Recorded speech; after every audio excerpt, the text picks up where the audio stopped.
Hello friends, आज मैं आप लोगों को प्रमेय 6.1 बताने वाला हूं, जो बहुत ही इम्पोर्टेंट है। और मैं आपको बता देना चाहता हूं कि हमने इस वर्ष 2023 में जो आने वाले क्वेश्चन है, मोस्ट इम्पोर्टेंट क्वेश्चन का वीडियो भी अपलोड कर चुके हैं। अगर आप लोग नहीं देखे हैं तो जाइए हमारे डिस्क्रिप्शन पे, वहाँ पे आपको सभी लेसन के मोस्ट इम्पोर्टेंट क्वेश्चन मिल जाएंगे।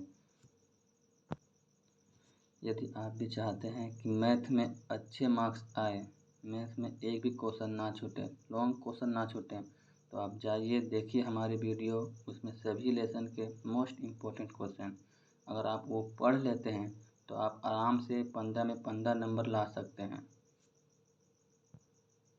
तो चलते हैं प्रमेय 6.1 देखते हैं।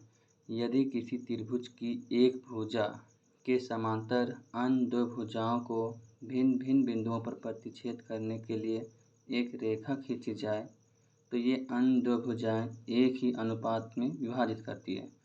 किसी भी प्रमेय को सॉल्व करने के लिए हमें सबसे पहले आकृति बनाना चाहिए। तो बनाते हैं सबसे पहले आकृति। देखिए, प्रमेय में बोला है कि किसी त्रिभुज, तो सबसे पहले हम एक त्रिभुज लेते हैं ABC। देखिए ABC एक त्रिभुज लिया।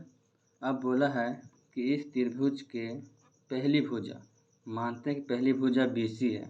अब इसके समांतर एक रेखा खींचेंगे। देखिए, इसके समांतर हमने एक रेखा DE खींचा। सिद्ध क्या करना है? सिद्ध करना है कि AD बटा DB और AE बटा EC, ये हमें सिद्ध करके लाना है कि ये एक ही अनुपात में विभाजित करती है। तो आते हैं, सबसे पहले लिखते हैं क्या दिया हुआ है। तो दिया है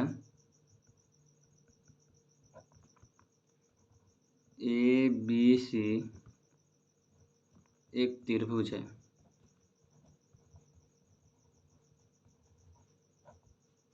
जिसमें AB BC समांतर DE है, ये दिया हुआ है। सिद्ध क्या करना है? सिद्ध करना है, देखिए सिद्ध करना है AD बटा DB और AE बटा EC बराबर होगा, मतलब AD बटा DB बराबर AE बटा EC, ये हमें सिद्ध करके लाना है। तो सबसे पहले क्या करेंगे? हम रचना करेंगे। रचना क्या करेंगे? D से AC पर एक लंब डालेंगे और E से AB पर एक लंब डालेंगे। तो D से हम एक लंब डालते हैं जिसका नाम देते हैं N, मतलब DN लंब AC, तथा E से एक लंब डालते हैं M।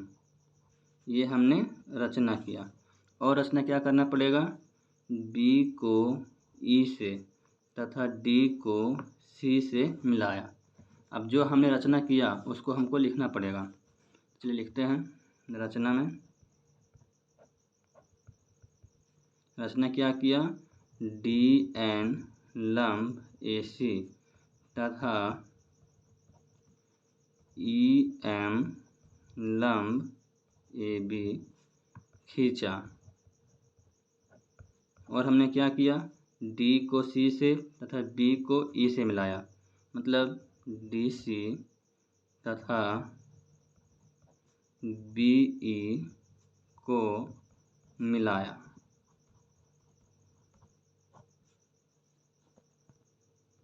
अब आते हैं प्रमाण में। देखिए, त्रिभुज ADE में हम उसको क्षेत्रफल निकालते हैं इसका। तो त्रिभुज का क्षेत्रफल क्या होता है? हाफ इंटू आधार इंटू ऊंचाई।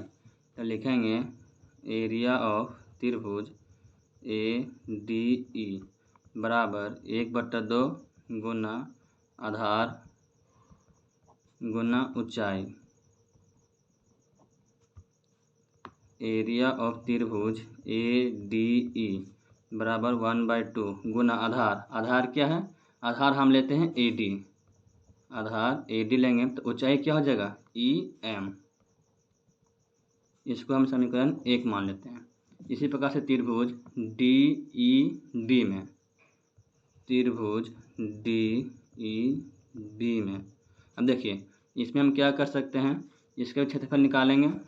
एरिया ऑफ त्रिभुज DEB बराबर क्या हो जाएगा, हाफ इंटू आधार इंटू ऊंचाई। देखिए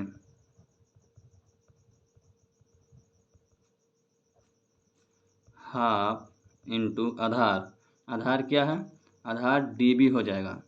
तो DB गुना ऊंचाई, ऊंचाई तो सेम हो जाएगा EM।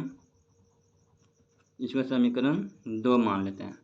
अब दोनों समीकरण को हम भाग देते हैं तो हम लिख सकते हैं एरिया ऑफ त्रिभुज ADE बटा एरिया ऑफ त्रिभुज DEB क्या लिख सकते हैं, हाफ गुना AD गुना EM, ये लिख सकते हैं हम, बटा हाफ गुना DB गुना EM।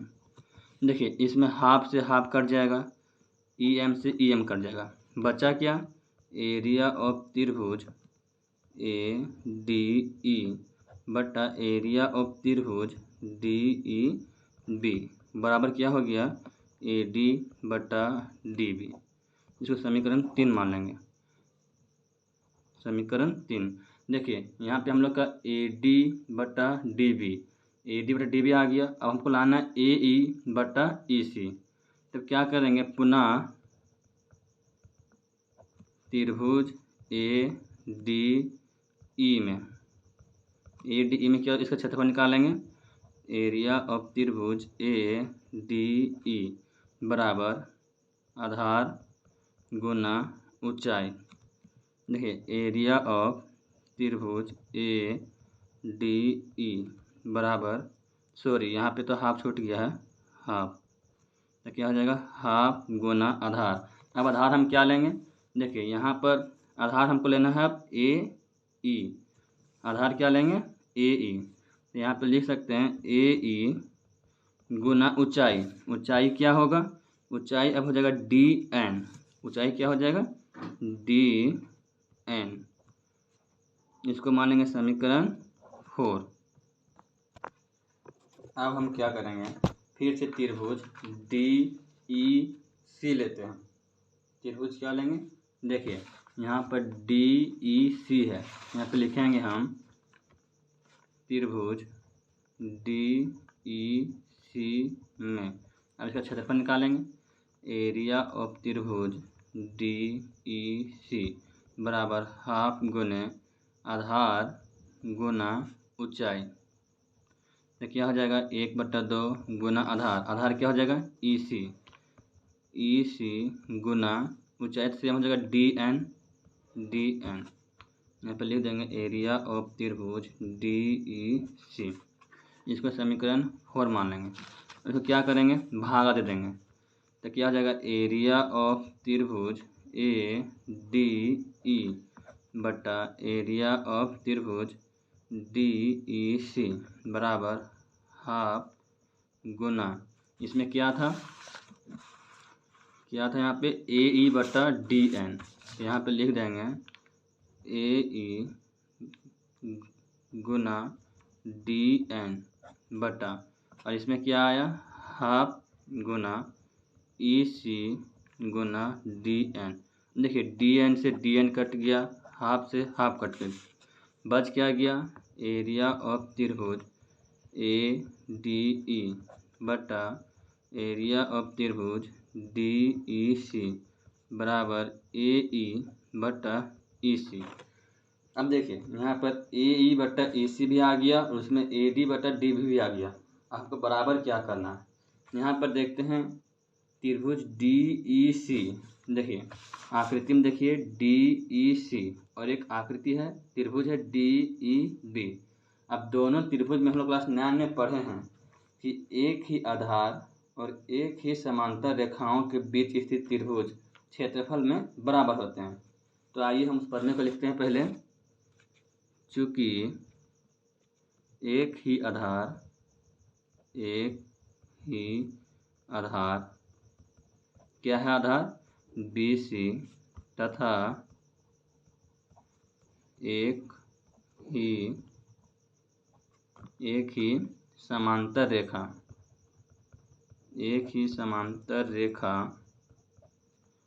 BC समांतर DE के बीच स्थित त्रिभुज। कौन कौन सा त्रिभुज है?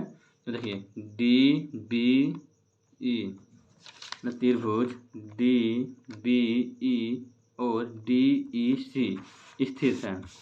तो लिख सकते हैं हम लोग त्रिभुज DEB तथा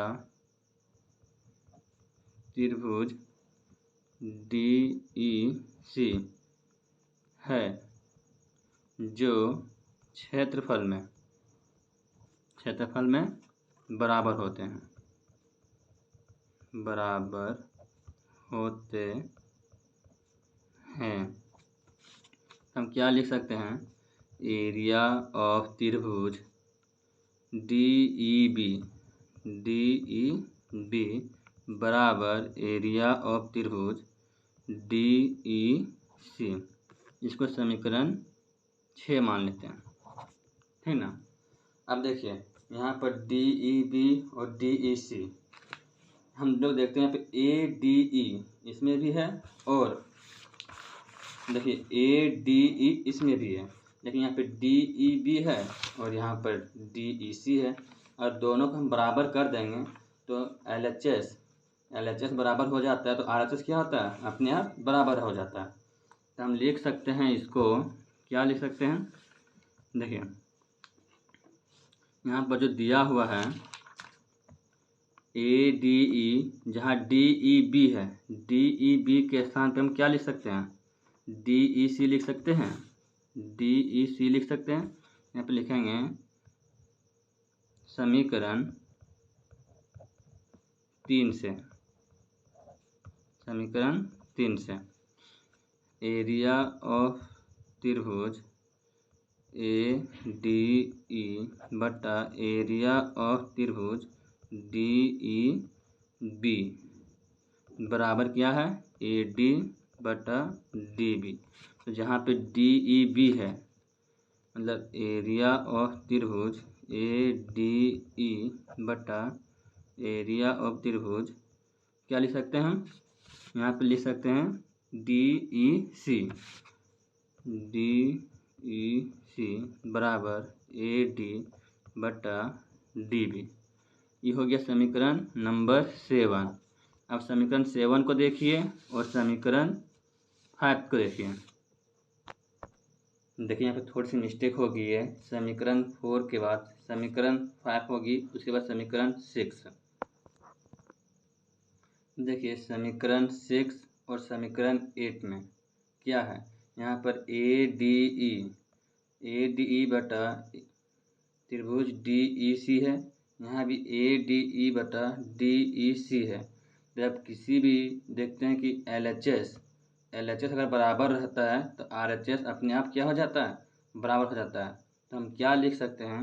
इसको लिख सकते हैं AD बटा DB। यहाँ पे लिख देंगे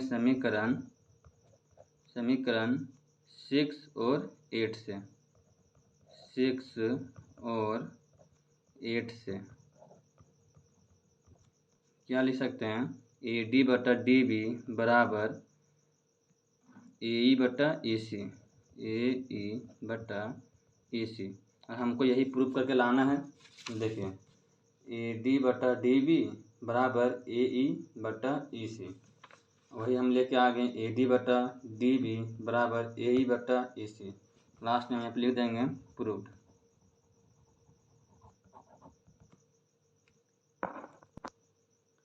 अगर आपको वीडियो अच्छी लगी हो तो प्लीज़ लाइक, शेयर और सब्सक्राइब ज़रूर करें।